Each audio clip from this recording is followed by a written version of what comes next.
За бүгдээрээ сайн байцгаана уу? Дараагийнхаа дугаартаа тавтай морил. За өнгөрсөн дугаараар бид нэр Японыг Японд амьдрах 10 шалтгаан бол Японоос цухтах 10 шалтгааны талаар ярилцсан. За одоо бүгдээрээ Японы боловсрол яагаад ийм өндөр түвшинд байдаг вэ? Тэ?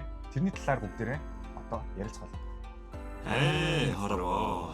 За хамгийн эхлээд ярилцах зүйлстэй зүйл бол Японы боловсрол дэлхийд яаж хэрхэн үнэлэгддэг талаар ярилцсан дээр авах гэж бодож байна. 2025 оны судалгаагаар дэлхийд 7 дугаарт бичигдсэн байдаг. 7. Yes. За тэгээд 1-р ямар улс байдаг гэж бодож байна? Эдгээрт би та Финланд. Финланд таасангүй. Oh my god. Сингапур. Үгүй. За одоо 25 оны судалгаагаар бол Америк бас 1-р бичигдсэн байт юм байна. За 2-р Их Британи улс бичигдсэн байт юм байна. Зөө. Окей. Yes.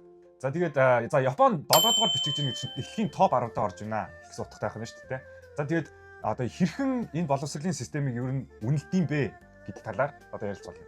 За хамгийн нэгдүгээрт Японы сурагчдын одоо төвшинг тогтоох PISA гэдэг шалгалт байдаг. За энийг доор оруулчих ямар шалгалт байдаг гэдгийг. За энэ шалгалтаар Япон дэлхийд топ 5-аар ер нь бол дандаа бичигддэг. Бага ангийн сурагчид маань яагаад ийм өндөр одоо үзүүлэлттэй тэр шалгалтанд өндөр үзүүлэлттэй амжилтыг тогтоодог юм бэ гэхээр за нэгдүгээрт гэр бүлийн одоо хүмүүжлээс эхэлдэг байгаа.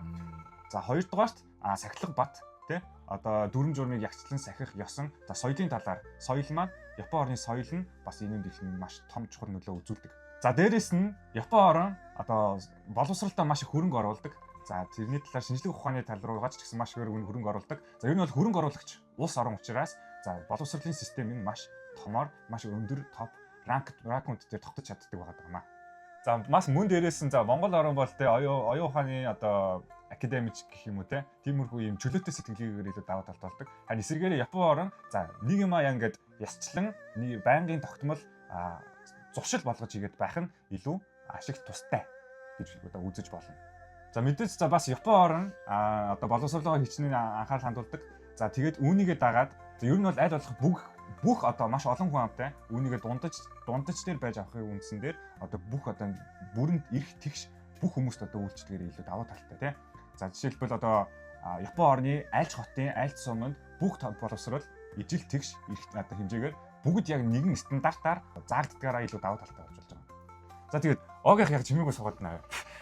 Айгуу сонирхолтой байгаа шүү дээ та бүхэн энэ Япон орны яаж энэ тэ хөгжиж явсан энэ маш сонирхолтой байгаа байхгүй. Миний зүгээс харин нэмж нэг одоо гол хэлмээр байгаа юм анзаарсан юм гэх юм уу? Түүхээс нь ингээд харж байхад болж байгаа юм байгүйс. Нэг хэсэг Япон орн яг энэ боловсролтой өндөр боловсролтой нөхдүүд рүүгээ ингэж айгүй хүч өгч байгаа. Өөрөөр хэлбэл дээд ийм хязгаараа ингэж аль болох дээшлүүлсэн. Тэгээд дээшээ явж яснаа окей гоё левелд хүрлээ гин гутаа дараагийн ийс алах нь юу вэ гэхээр хамгийн доод төвшнүүд яаж жоохон дээшлүүлэх вэ гэдэг дээр аюух ажилласан. Дунд төвшнийг биш. Хамгийн мяага яаж хамгийн дажгүй мяа болох вэ гэдэг дээр аюух ажилласан болов ч. Тэгээ ингээд хамгийн мяагаа сайжруулаад татсан дунд нь өөрийн мэдлэг үүснэ. Сайн мэдээж тэр чигтээ өсөөл байгаа. Тэгэхээр ерөөсөө Япон орны яг боловсролын тэр суур буюу хамгийн мяа боловсролтой нөхдийг хэрхэн арай дээр боловсролтой болох үедээ аюух ажилласан болов. Тэгээ өөрөлдөл муухагаар хэлэхэд одоо нэг манай улсын хурлууд гişүүд хэлдэг штэ. Уулныхан гэх тээ. Монголчууд одоо уулныхан гэдэг одоо байдаг. Тэрний нэг би юм одоо.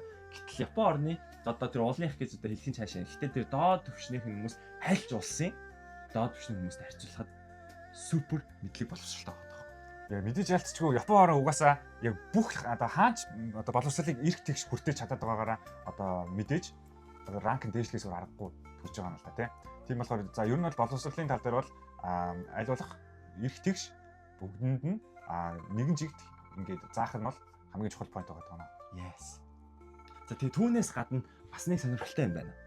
Юу гэхээр Япончууд энэ олон жилийн хугацаанд энэ боловсролоо ингээл ухаал исэн юм байна. Яаж гоё болох вэ? Яаж сайжруулах вэ? Яаж өөрсдөө илүү тохирсон боловсрол олох вэ гэдэг. Тэгээ өөрөөр бос орны хүмүүсээс харах жоохонд бас онцгой боловсрол бас байна. Боловсролын систем бас байна.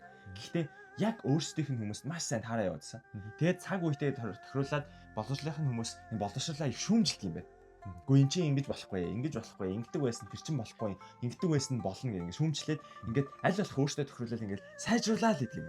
Тэр нь амар гоё сонин. Одоо тэгээд Япончууд хэдэн жилийн өмнөөс эхлүүлээд одоогийн боловсролын системийг ухтлана гэж шүүмжлээд эхэлчихэж. Яаж сайжруулах вэ? Яаж энэ юу муу байгаа? Ямар асуудал байгаа гэдэг энэ дээр аягүй их ажилтдаг юм байна. Гэтэл зарим орныхаа яадаг гэхээр боловсрол нь нэг гоё яваад эхэлж байгаа. За энэ гоё явж байгаа. Хайт юм байна л. Тэгээ Япончууд энэ олон зуун жил, мянган жилийн хугацаанд ерөөсөө боловсрол дээр байн апдейт хийж, байн шинжилгээ хийж, байн яаж сайжруулах вэ гэдэг дээр л ажилласан. Энд нь бас яг энэ Японы майндсет нь өөрөө боловсролыг бас ингэ сайжруулахад ийм гоё нөлөө үзүүлсэн юм байна. Энийг бас Японоор кайзен гэж нэрлэдэг. Кайзен. Нэг юмыг ерөөсөө тасралтгүй сайжруулах, тасралтгүй зогсолтгүй сайжруулах гэж. Тэр ерөөс боловсрол дээр бас энэ гарч ирж л тээ. Яа тэгэлгүй яг бас ялтчгүй уусаа соёлоосоо бас хамаарж байгаа тийм. Нэг зүйлийг яг хийхдээ ялт тултал нь хийн. За ямар нэгэн алдаа гарвал харин нэг тэр алдааг нөхөд хизээш давтахгүй байх одоо арга чаргаар үздэг юм уу. Тий. Одоо зарим одоо за манай Монголд дээр жишээ бол за манайх монголчлох гэж арга байдаг тийм. Ямар нэгэн байдлаар алдаа гарвал за энийг ямар нэгэн байдлаар ингээд засаад тэгээ ингээд үргэлжлүүлчихье. За дараа нь энэ алдаа гарах нь одоо тэр цаг хугацааны асуудал ч юм уу тийм. Тиймэрхүү маягаар за Японы миний анзаарсан нэг зүйл нь юу вэ гэхээр за ямар нэгэн алдаа гарлаа энийг дүрмжүүлээд дараагийн хүн маань алдахгүй тул яах ёстой юм бэ? Энийг хууль дүрм болгоод за энийг боловсролтой оруулаад ингээд одоо дата маягаар цуглуулад явдаг гэсэн үг байна. За тэгэхээр энэ хүрээд Японы боловсрол яг яагаад сайн юм бэ гэдэг талаар бид хоёр цус дурдлаа. Дараагийн дугаартаас улам дэлгэрэнгүй бас Японы боловсролоор ингэж бүр гүнзгий орё гэж бодож байна. Яагаад тэгэхээр бага сургуулийн боловсрол, дунд ахлах сургууль, их сургуулийн боловсрол, коллежууд гэдэг те энэ бүгд тусдаа өөр өөрсдийн гэсэн юу арга чарга те ийм 9 шидийн сайн зүйлүүдтэй дээрээс нь Японы бас боловсролын философи гэж зүйл нас их сонирхолтой юм лээ. Тэгэхээр дараагийн дугаараас эдгээр сонирхолтой зүйлсийг сонсороо тэрний тулд яах вэ? Лайк, subscribe битгий мартаарай. За тэгээд дараагийн дугаараар сонирхолтой зүйлсүүдийг хэрвээ үзхийг хүсвэл за subscribe дараад хонхоод орохоо битгий мартаарай. За тэгээд дараагийн дугаараар уулзтлаа. Бүгдээрээ түр баяртай.